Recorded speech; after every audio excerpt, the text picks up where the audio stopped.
All right. Hello, everybody, and welcome back to another episode of On the DELO. I am obviously your host, the DELO, or the DELO. Yeah. Okay, so here we are. This is going to be a solo podcast. I appreciate y'all listening to the past podcast. We've had a lot of guests on, a lot of good guests. So if you did not catch those podcasts, check them out. There's some really cool stories, really cool passions, and all sorts of things that are going on in other people's lives that is kind of cool to listen to and hear about all the things that they are doing and how they're changing the world for the better. But I wanted to dig in to a subject today on my own, and we're going to call this one The Art of Selling Without Selling. So this is just regurgitated information, I'm sure, over and over again. If any of you are, entrepreneurs, or if you've taken business classes or have had some good role models or been to a Tony Robbins or, any of those sorts of things, this is all information that is not, it's not groundbreaking and it's not rocket science, but what it is a little bit of, let's just say, blood, sweat, and tears on my own behalf in, 20 years of being a quote-unquote insurance salesman. Yes.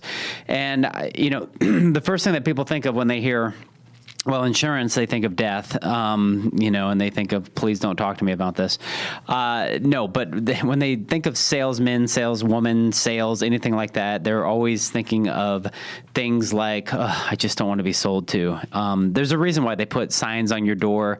I think this was more like an 80s or 90s thing where it said no soliciting. I never knew what that meant as a kid until I got into sales, and I realized that meant don't come to my house unless I know you and I'm making dinner for you. So everybody is bombarded with the next best thing. Happens all the time. Everybody is like, hey, I got something great. And there's always new developments and new things that are being introduced. And there's always, it seems to be humans or computers or ads or whatever it is trying to sell you these things. And a lot of times we are guilty of buying things that we don't need. We are looking at things that we don't have and we think that we need, and then we basically extend ourselves to buy these things because we think we need to have them. Selling and the whole aspect of what goes on in selling has been around forever. Even if you look back to the time where people had sheep and they would trade sheep for gold coins, or they would trade sheep for chickens because maybe they were craving chicken at the time.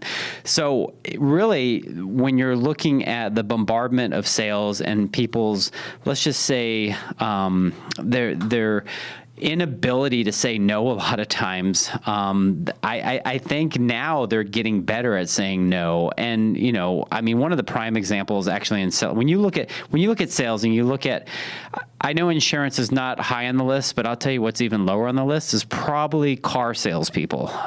You can go on a lot and you will just get grinded to the bone. Now, I happen to have a car person, a Toyota dealership, that I happen to like really well. And this is why I like it, because it's a relationship. And we're going to talk about relationships, and we're going to talk about how we can sell without selling. But here's the thing.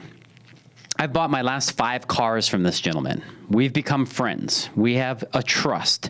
They have vehicles that I like. When I have a need or quote unquote problem, needing transportation, I know I can go here. I can count on this person. I know that the price is going to be reasonable. Honestly, I don't even look at the price. And I know that I'll be out of there, yes, folks, within a half hour, like literally, because I can leave. And they don't force me like in the corner in, a car jail, and take your keys for the car that you might be trading in, which that happened to my wife once. And that was not a good situation back when she had little kids. But the point being is that I've established a relationship, a comfortable, environment, somebody that I trust, and I just know that I'm getting the value that I deserve for the convenience and for the product. And that's a great place to be. And that is something all of us that run our own businesses, I think that's a lot of what we strive for, because we want comfortability, and we want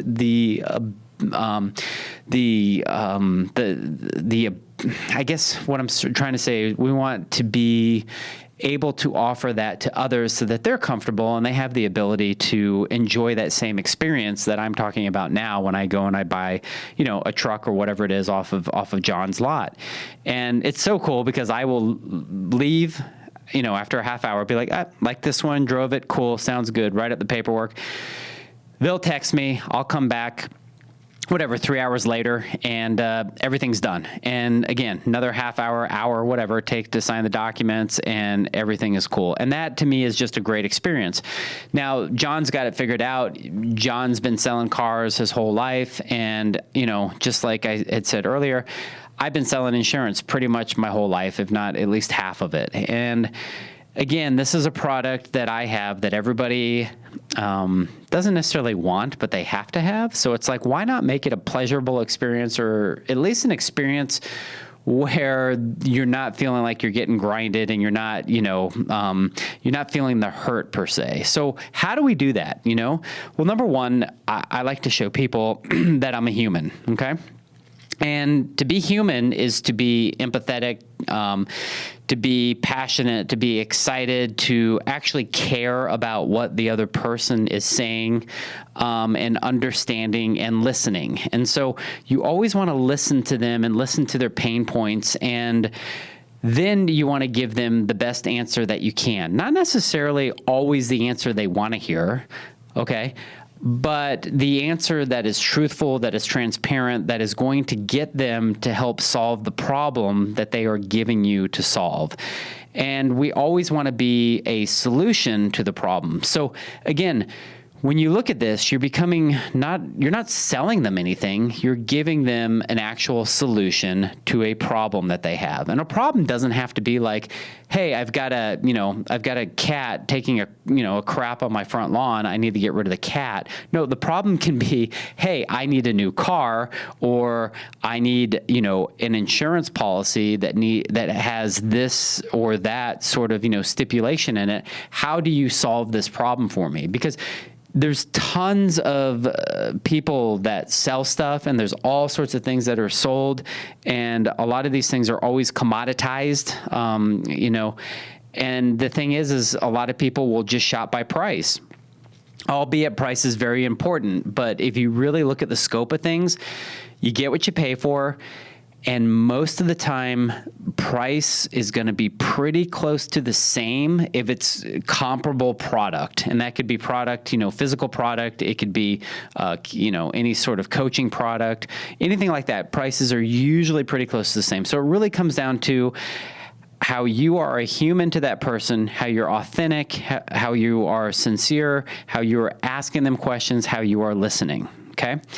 Now, this is something that I know a lot of people, they take for granted, or they don't understand, or especially a lot of younger salespeople.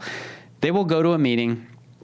There will be both a man and a woman, okay? And they will go and they will just, quote unquote, talk to the man. Biggest mistake you can ever make. First of all, that's stupid, okay? You got two human beings on the other side of you. Second of all, generally it's the woman that makes all of the decisions, and you're kidding yourself if you don't think so. And she may or may not say anything within the whole meeting, and you have completely lost the sale by not talking or giving her the respect that she deserves, or the eye contact, or asking her the questions, and giving equal time or equal value to her and the gentleman that's sitting there. So always make sure that you're giving as much love and respect to both parties that are there with you in that moment. So that's number one. Number two, just show value. Again, yes, there is value in having a good price. By the time somebody is in your door, or they're expecting to purchase something, whether it be from you or somebody else, they already know it's going to cost them something. They already have an idea in their mind. I know that if I'm going to go inquire about to a roofer to get a new roof, I know it's going to cost me thousands of dollars, right? What is the difference going to be between $1,000 here or there on a multi-$1,000 policy to get my roof replaced if one guy doesn't call me back in ample time, or doesn't give me a proposal in ample time, or one treats my wife with disrespect? I will pay $1,000 more for the better service and the better person. I'm blessed to be in that position. And most people, when they're looking for services like that, they will always take the road of, let's just say, confidence and, least resistance and professionalism. And I'm talking professionalism in the way that people get back to you, how they treat you, and how they have solved your problem. And they tell you all the things that they are going to give to you in that moment and how they're going to give you added value before, during, and after the process. And that's the thing. You got to show value, not just in price, but also show value in your connections. And as I always say here, we connect and we protect. So if I just sold people an insurance policy, literally a piece of paper, and they never had a problem for the course of the year, besides selling them that piece of value, that piece of paper, what value have I really given them? At the end of the day, I've just commoditized myself. So I want to make sure that those people have an open line communication with me, that they know that I have other services, other endorsed vendors, other things that I can give to them to help them solve other problems, and that they can always rely on me. Even if they don't have a problem with their insurance for the year, they can always rely on me to come to me for other things to help solve other problems, and therefore have one person to contact instead of searching for 10 or 20 other people to contact. So that's number 2. Number 3, I'm just kind of counting numbers here, so I may or may not be on the right number, but it doesn't matter. Number 3, give them a good experience. Okay, you might think this is funny, but this is no joke. And I will go to network meetings, and I still go to these because I love the associations and the entities that throw these. I'm always interested in meeting people with new businesses and understanding how we can network and talk and who's out there and what's new and what's going on. But I always laugh when I go to these things, and we'll call him Rick. Rick comes up to me and he's like, "Hey, I've heard so much about you. I'd love to work with you." And I'm like, "Cool, Rick, thank you. Never met you before." And in my head, I'm going, that I'm flattered, but before I even work with you, I want to see what this person's about. I don't want to just refer somebody over I've never met before, and all of a sudden you have you have this instantaneous relationship. Relationships take time. That's the thing. You got to nurture people that could be potential clients, nurture people that you might be sending business to, because you want to make sure that they are treating your clients correctly and that they are an extension of you. So I go to these meetings, Rick is there, and Rick's got, let's just say, this very big polyester shirt on with food all over it. And it's just, that's cool, but there was no food served at the event. So I'm thinking like maybe Rick didn't clean himself before he got to the event. And it just, to me, just shows, some symbolism of just no self-care. And it just kind of, in an essence, I don't really know if I want to work with Rick, because do I want Rick showing up at my clients' places with food on him, and I get it, there's moments, but there's other aspects of Rick that just seem very questionable. So when you're going to meet with somebody, give them a good experience. Okay. Be on time. Number 1, be on time. If you are 15 minutes early, you're still late. I always have preached this, and I get it. Time's of the essence, blah, blah, blah. Look, I show up and I will sit in my car for 15 minutes and I will do something else until 5 minutes before, and then 5 minutes before I will walk in. You don't want to be too early and you don't want to be too late. You want to be just right. Kind of like the wolf that tried to blow the pig's houses down. You want to make sure that you're blowing the house down right at the right time. So number 1, be on time, because, taking people's time away and not respecting their time, if that is the number 1, let's just say, meter of like, hey,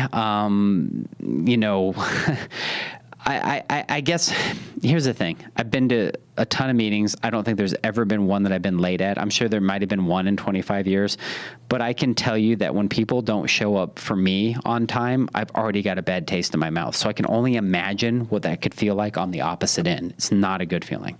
All right. The other thing too is shower. I know it sounds ridiculous, but just show up clean, shower, smell decent. Don't over intoxicate yourself with perfume or cologne or something like that. You don't want to make people sick. You may think that your Drakkar and all that stuff is like, so wonderful and you smell like a teenage kid again, but most people don't want to smell that crap. They just don't. So shower, just be clean, kind of look the part, that sort of thing. Have some energy, don't be so tired, have energy, be there, be present, be that you're paying attention, put your phone away, smile, smile about life and just be happy. And because that smile will, that will absolutely carry over to them and it'll make them feel good. Take cues on who you are talking to and do some research if you can beforehand. If you know that you're going to a certain establishment that is a certain, product or person or place or thing, do a little bit of research on it. I mean, we have a thing called the internet now. It's awesome. You can go to Google. I think that, they're like one of the biggest search engines, and you just type in what it is that you're going to or what you're doing. Obviously completely sarcastic. Just do a little bit of research, even check out social media channels, just kind of know who it is and what they're about and, bring up some of those things that you may have seen. People are actually pretty impressed about that, that you actually cared enough to look at what it is that, you were going to talk about or who they were. And at the end of the day, again, you're not selling a product. You're not selling widgets. You're not selling paper, you're not selling copiers, you're selling yourself.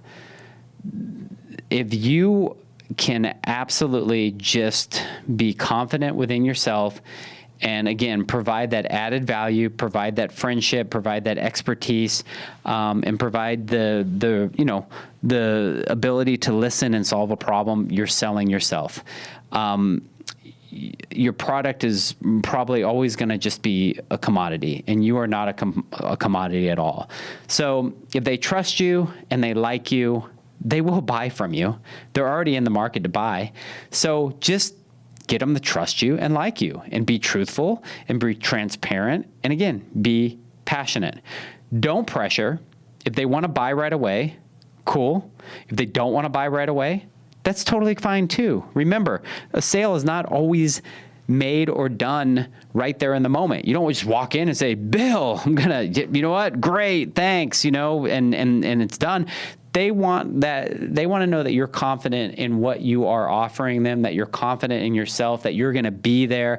I can't even tell you how many times I've seen people in different service industries such as credit card processing, payroll, all those sorts of things where these guys come, they want a whole book of all of my accounts and they want to sell to all of them. And a year, 2 years later, maybe 3, they're working somewhere else. You just want to make sure that somebody's got some sort of stability and that they're there and that they're part of a company. It's not always their fault that they leave a company, they go do something else.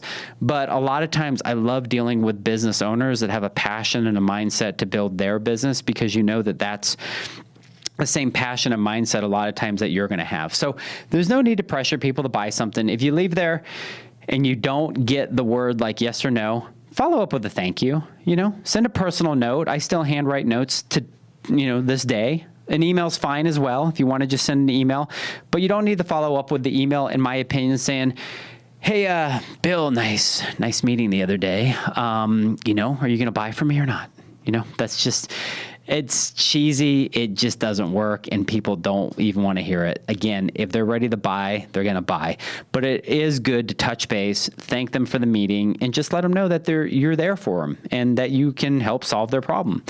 And don't ever assume, this is a big one, that you understand what's going on in their lives, okay?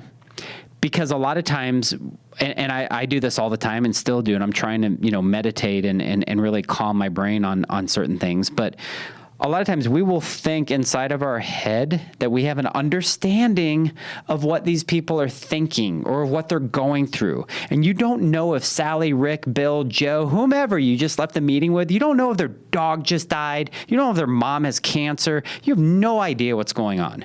So you could literally show up at the wrong place at the wrong time with the right thing, and it could really mess with your head. Like, oh my God, did I not do a good job, enough job selling? Did I stop? Clear your mind of all that and just know if it's meant to be, it's meant to be. And it will happen when it needs to happen. But you can't play mind games with yourself to assume that you understand or that you know what they are feeling or what their decision or their rationale is based on. And so many times I've made that mistake, and then I've heard or I've talked to the person, back after the fact, and I realized that I didn't get the sale, not because of something that I did, but something that was going on in their life that didn't allow them to make a move because it wasn't logical, or there was something more, let's just say, pressing or important. You're not the most important thing. You just aren't. You are to you, but you may not be to them, and you probably aren't. So, let's see here. And take no. Okay? Take no with grace. If it's no, it's no. Cool. Move on to the next. It's not a big deal. If we sat here and we just got sad about the no's in our lives, we would be very sad people for a very long time, because there's a lot more no's out there than there are yeses. And nobody bats 1,000. Nobody in baseball, nobody anywhere bats 1,000. So take that no with grace. Understand that no is the potential for a yes down the road with somebody else. It's a learning experience, and it's okay. Again, not everybody is made for everybody. And think about that. Think about the experience that you got by getting that no, and the fact that you got to, go out and talk to somebody and try and help solve their problem, and try and, get to know your product a little bit better, and let's just say your pitch and all your other things of who you are and what you are. I've gotten so many no's in my life that it's made me better when I do get those yeses. So take no's with grace. And, at the end of the day, when you are looking at really becoming, let's just say, your own product as the individual, that is when people look at you and they say, and take in mind, like, whatever it is that you sell. So take what I'm saying right now, okay, and take it in context of whatever you're selling, whether it's a car, whether it's a service, whether it's toothbrushes, whatever it is. You want, at the end of the day, to people, when somebody asks that person, hey, where did you buy such and such from? Or what did you get, or for what company? Here's the thing. A lot of people don't even know what my company's name is. They don't even know that the actual name of my company is the Ambassador Group. That is my corporation that was started, decades ago. They don't even know what their actual insurance carrier is, okay? So there's carrier names out there that everybody's heard of. Progressive, Travelers, Hartford, very familiar. But you know what they do know? When people ask them, hey, who do you do your business with? Who do you do your insurance with? They know it's DELO. And that's all that matters. Because again, I have sold myself. I didn't sell a name brand. I didn't sell, some other company's product, although I did. At the end of the day, it stems down to you, who you are, and they have that relationship with you.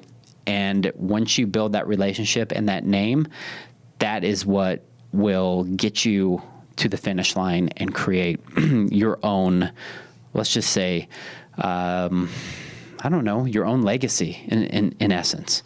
So be the business. You are the business. Remember, this is the art of selling without selling. Hopefully you got a little bit of something out of this. Thank you again for following the podcast, and got another solo one coming at you here very soon. And we got some more guests that are all lined up that I know that you'll love.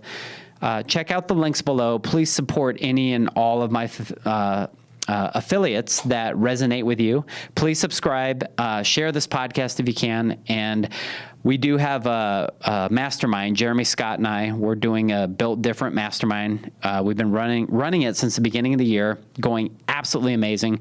Love helping people, talking to people one-on-one. It's an hour on Friday of all of us together. Everybody within the group together is all sharing.